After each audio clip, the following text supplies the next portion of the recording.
Maroc, la marche verte. Verte parce que le vert est la couleur de l'étoile sur le drapeau rouge marocain. C'était la couleur préférée du prophète Mahomet. Et parce que cette marche est aussi une marche sainte. Du moins, c'est ce qu'on leur a dit aux Marocains quand on leur a demandé d'aller récupérer les arpents de sable colonisés par l'Espagne, le Sahara occidental, au cours d'une marche sans précédent dans l'histoire moderne.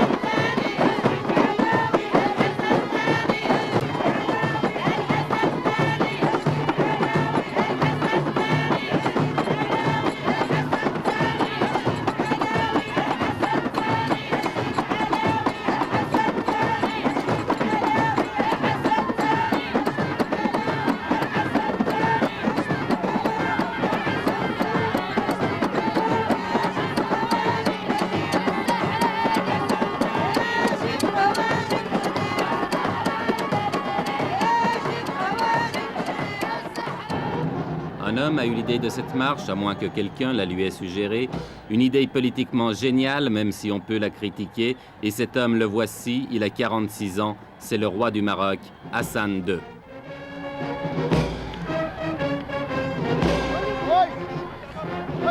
Avec la marche verte, Hassan II espère gagner sur tous les plans, faire oublier les problèmes intérieurs, se réconcilier avec son opposition, même de gauche, et surtout ressouder le peuple marocain dans un immense élan de nationalisme. On dit qu'il joue sa couronne dans cette opération et c'est vrai qu'elle n'est pas sans risque.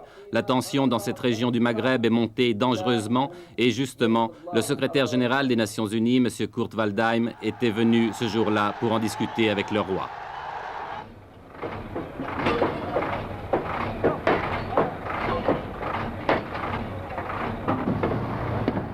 Mais au-delà des coulisses de la diplomatie, la marche verte a été lancée. L'armée et la police, l'administration civile contribuent à sa réalisation.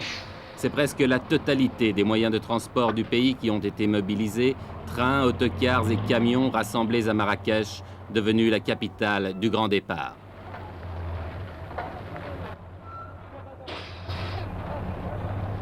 Pourtant, on ne peut s'empêcher de penser que c'est aussi la marche des gueux. La marche des paysans pauvres et illettrés, des chômeurs, des petites gens, de toute cette masse humaine qui obéit docilement à tous les mots d'ordre qui viennent d'en haut.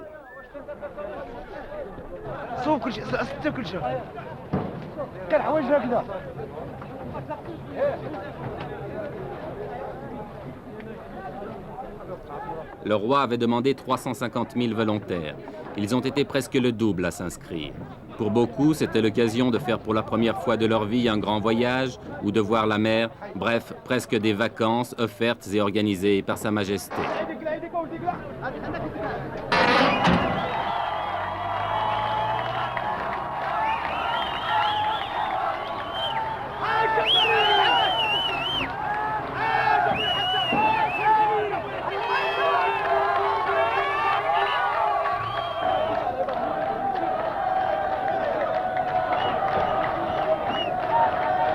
À Marrakech, depuis 15 jours, chaque départ de convoi donne lieu à des scènes de ce genre, et il en part plusieurs chaque jour.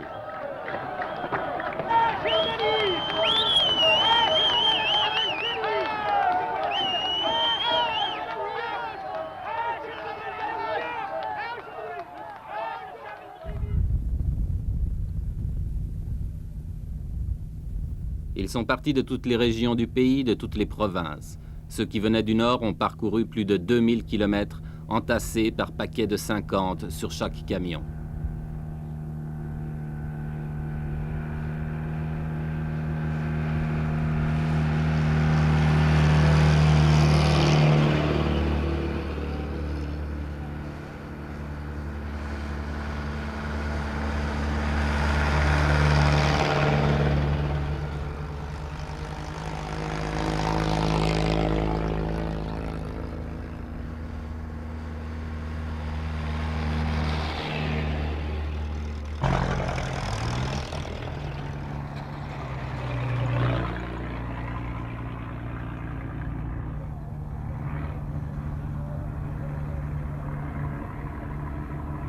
1000, 1500, 2000 kilomètres de soleil et de poussière, de chaleur et de soif, de fatigue. Mais tout a été prévu, sans doute depuis plusieurs mois, malgré le caractère spontané que le Maroc a voulu donner à cette manifestation. Ambulance, ravitaillement, essence, eau. En principe, les participants à la marche ne manqueront de rien. Une question, mais qui restera peut-être toujours sans réponse, quel sera le coût définitif de cette épopée? Avant le désert, un camp de transit a été installé à Agadir qui peut accueillir 30 000 personnes.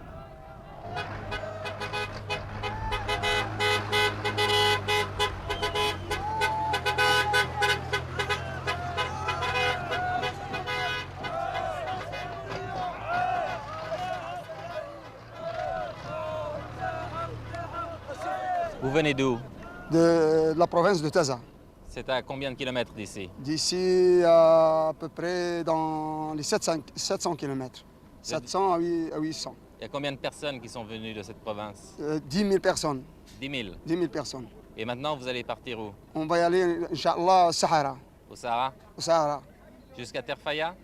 On dépasse, Inch'Allah, le Terfaya. Vous allez passer la frontière aussi? Après le discours de Sa Majesté, on va, Inch'Allah, jusqu'à la capitale, Laayoune.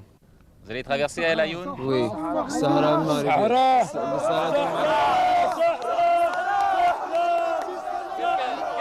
Qu'est-ce que ça signifie? Qu'est-ce que ça signifie le Sahara pour vous? C'est notre terre et notre pays. Nous traversons non pas Laayoune seulement, mais toutes les villes et tous les villages occupés par les Espagnols. On veut notre terre, on veut toujours notre terre. On veut notre terre jusqu'à la mort. Notre terre, c'est toute notre vie. C'est notre terre, ça y est. Vive le roi Hassan II! Vive le roi Hassan II! Vive le roi Hassan II! Vive le roi Hassan II! Vive le roi! Vive le roi Hassan II! Vive le roi Hassan II!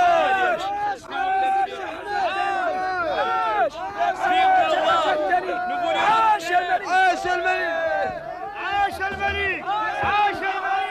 الجهاد الجهاد اصبر يا تخوي البلاد الجهاد الجهاد اصبر يا تخوي البلاد الجهاد الجهاد اصبر يا تخوي البلاد الجهاد الجهاد اصبر يا تخوي البلاد الجهاد الجهاد اصبر يا تخوي البلاد الجهاد الجهاد.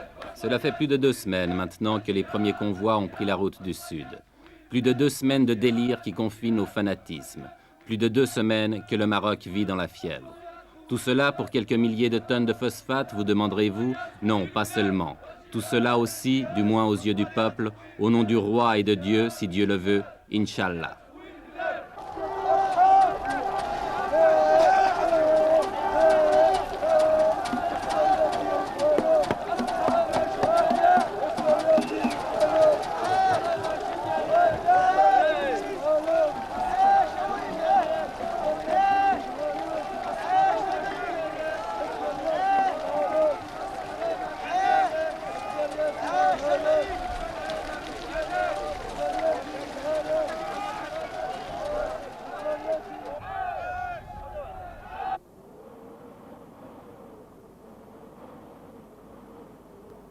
« 350 000 personnes lancées dans le désert, affrontant les vents de sable, reconnaissons que cela ne s'était jamais vu.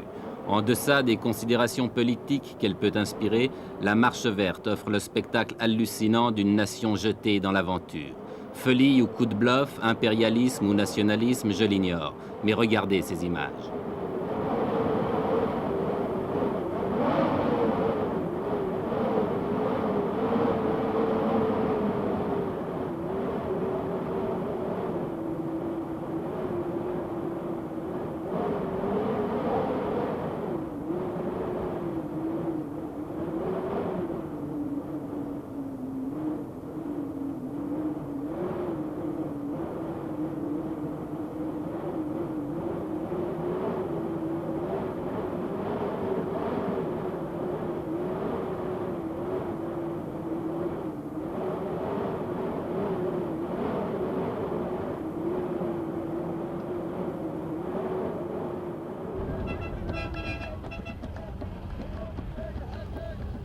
350 000 personnes dans le désert, cela signifie 10 000. Oui, vous avez bien compris, 10 000 camions.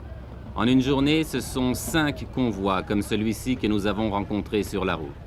Par mesure de sécurité et pour éviter un trop grand désordre, tous les arrêts s'effectuent en dehors des localités.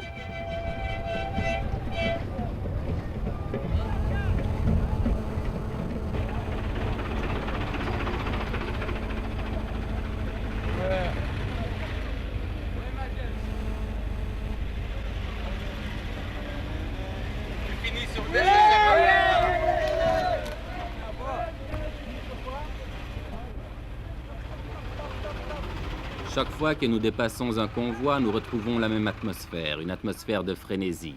Et chaque fois aussi que nous interrogeons les gens, ils nous font les mêmes réponses. Écoutez. Jusqu'où vous allez? Sahara. Pourquoi vous ne laissez pas le peuple sahraoui s'autodéterminer, choisir lui-même? Parce que le peuple sahraoui est sous la domination du roi. Eh ben, comme vous dites, c'est... Sahara, c'est à nous. Non. Pour être juste, les Sahara nous ont assaillis. Et les Sahraouis, ce sont des Marocains pour vous? Oui, c'est ça.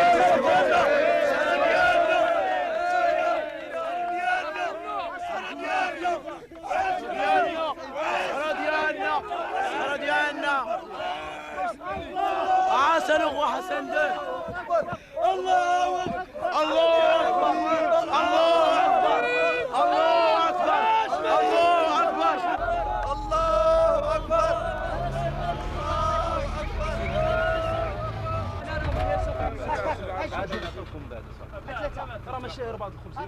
Tout le long du voyage, les vivres sont assurés. On distribue les miches de pain à la lancée, mais en proportion calculée, un pain pour 4 hommes. Le convoi se ravitaille donc, puis reprend la route.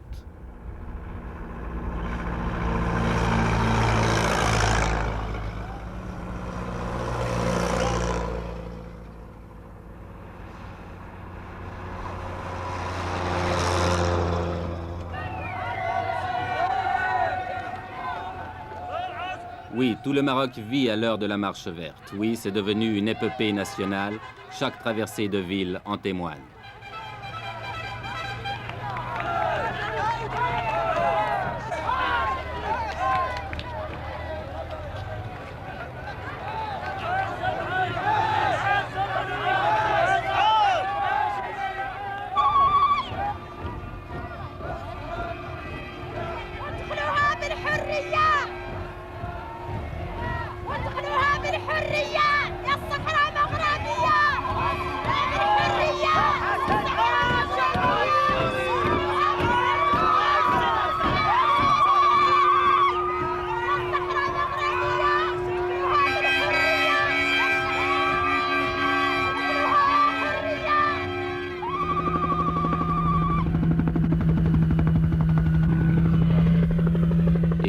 C'est l'arrivée à l'extrême sud du Maroc, à côté d'une petite bourgade perdue dans le désert, où avait atterri autrefois l'avion de Saint-Exupéry, Tarfaya. Tarfaya qui est maintenant devenu un gigantesque camp, dernière étape de la marche verte avant la traversée de la frontière qui délimite le Sahara espagnol.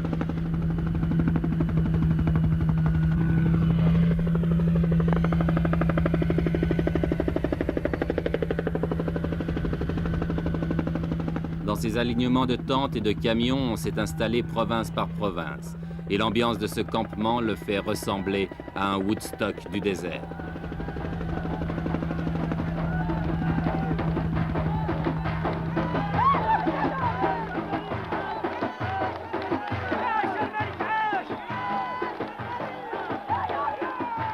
Car c'est tous les jours la fête, organisée ou pas.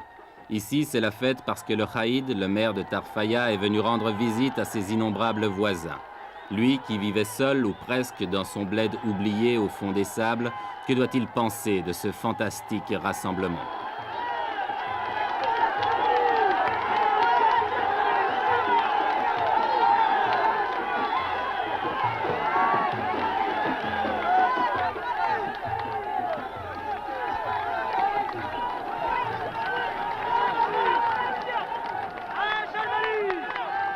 Avec une prodigieuse capacité d'adaptation, la foule s'est installée rapidement. On a nettoyé le sol des cailloux pour en faire des clôtures, on a dressé des tentes de fortune, et il ne reste plus qu'à tuer le temps en attendant l'ordre du roi pour se remettre en marche vers les terres spoliées.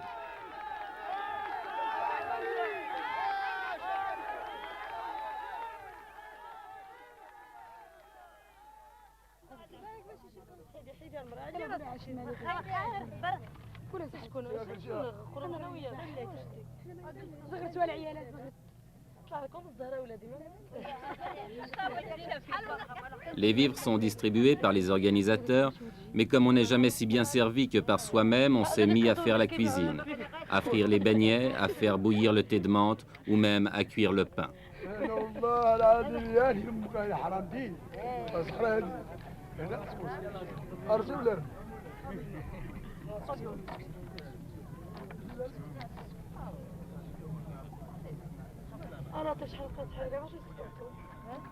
Ici et là, les 1001 petites occupations de la vie quotidienne.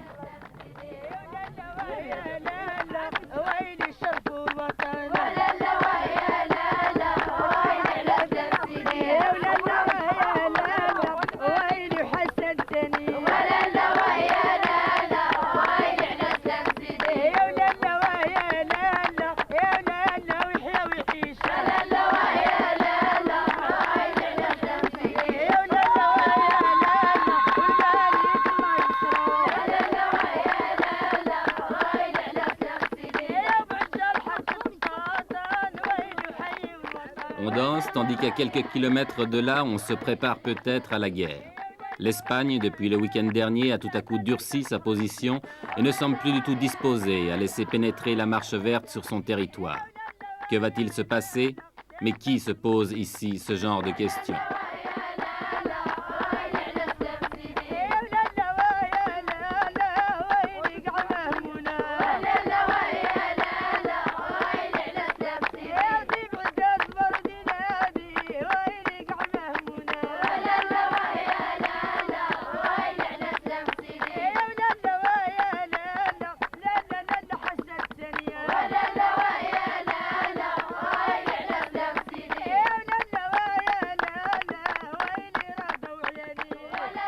La marche verte n'a pas encore franchi la frontière, mais on ne voit pas comment elle pourrait maintenant s'arrêter, car ce qui est sûr, c'est qu'elle a dépassé le point de non-retour.